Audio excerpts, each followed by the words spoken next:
Om Swastiastu. Perkenalkan, nama saya Niputu Ayu Sri Wahyuni, NIM 202062121011. Saya akan menyampaikan materi mengenai organisasi. Yang pertama, organisasi bentuk dan ruang. Dalam organisasi, bentuk dan ruang memaparkan cara dasar ruang pada suatu bangunan dapat dihubungkan satu sama lain.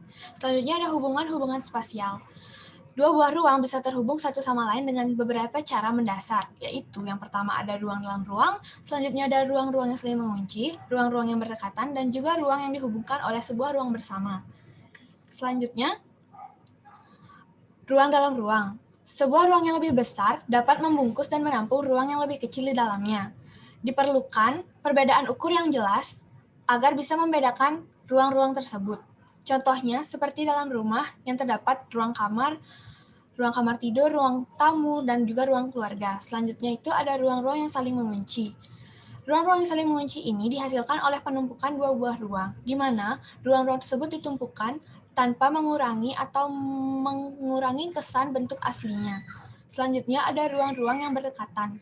Pada ruang yang berdekatan, masing-masing ruang dapat terdefinisi dengan jelas dan tangkap atau memiliki caranya sendiri terhadap kebutuhan fungsional atau simbolis. Contohnya itu seperti desain pavilion yang terdapat pada abad ke-17, di mana ruang-ruang di dalam kedua bangunan ini memiliki sifat individualis dari segi ukuran dan juga bentuk dasarnya.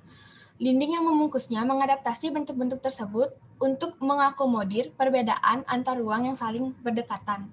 Selanjutnya, ruang-ruang yang dihubungkan oleh sebuah ruang bersama. Dua buah ruang yang terpisah dapat dikaitkan satu sama lain dengan sebuah ruang ketiga sebagai perantaranya. Ruang perantara dapat dibuat berbeda bentuk dan orientasinya dari kedua ruang yang dihubungkan agar dapat mengekspresikan fungsinya sebagai sebuah penghubung. Salah satu contoh penerapan ruang-ruang yang dihubungkan oleh sebuah ruang bersama yaitu Palazzo Piccolomini yang merupakan sebuah museum yang terletak di Piacenza, Italia. Seperti pada gambar di samping ini merupakan contoh dari penerapan ruang yang dihubungkan oleh sebuah ruang bersama. Selanjutnya, organisasi-organisasi spasial. Setiap jenis organisasi spasial diperkenalkan di bagian yang membahas karakteristik bentuk hubungan spasial kategori tersebut. Organisasi-organisasi spasial itu terdiri dari organisasi terpusat, yang merupakan suatu ruang sentral dan dominan yang dikelilingi oleh sejumlah ruang sekunder yang dikelompokkan. Ruang sekunder pada organisasi terpusat dapat setara satu sama lain dalam hal fungsi bentuk dan juga ukurannya, serta menciptakan konfigurasi yang teratur dan simetris. Seperti contoh yaitu Taj Mahal yang terletak di India. Selanjutnya, organisasi-organisasi linier.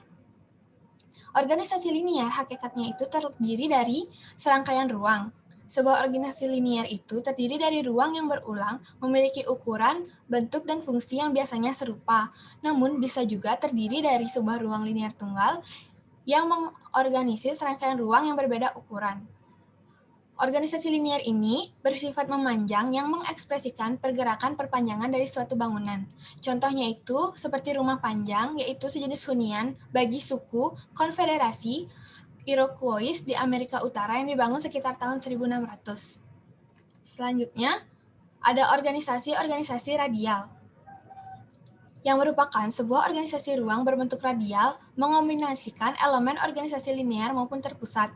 Organisasi ini terdiri dari sebuah ruang pusat yang dominan yang darinya menjulurlah sejumlah organisasi linear secara radial atau mengelilingi pusatnya. Sebagai contoh yaitu penjara Moabit yang terletak di Berlin, seperti pada gambar berikut. Selanjutnya ada organisasi terkluster, merupakan organisasi di mana ruang-ruang dikelompokkan melalui kedekatan atau pembagian suatu tanda pengenal sebuah hubungan visual bersama. Sebagai contoh yaitu Fatehpur Sikri yang merupakan kompleks Istana Akbar, Kaisar Moghul Agung India, yang terdapat pada gambar di sebelahnya. Selanjutnya, yang terakhir itu ada organisasi-organisasi grid. Organisasi grid terdiri dari bentuk dan ruang yang posisinya di dalam ruang serta hubungannya satu sama lain diatur oleh sebuah pola atau area grid yang berbentuk 3 dimensi. Contoh bangunan yang menerapkan organisasi grid yaitu Gedung Perpustakaan IIT yang terletak di Chicago yang dirancang oleh Mies van der Rohe. Seperti pada contoh gambar di bawah ini. Sekian presentasi dari saya. Apabila ada kesalahan kata, mohon dimaafkan. Om Santi Santi Santi Om.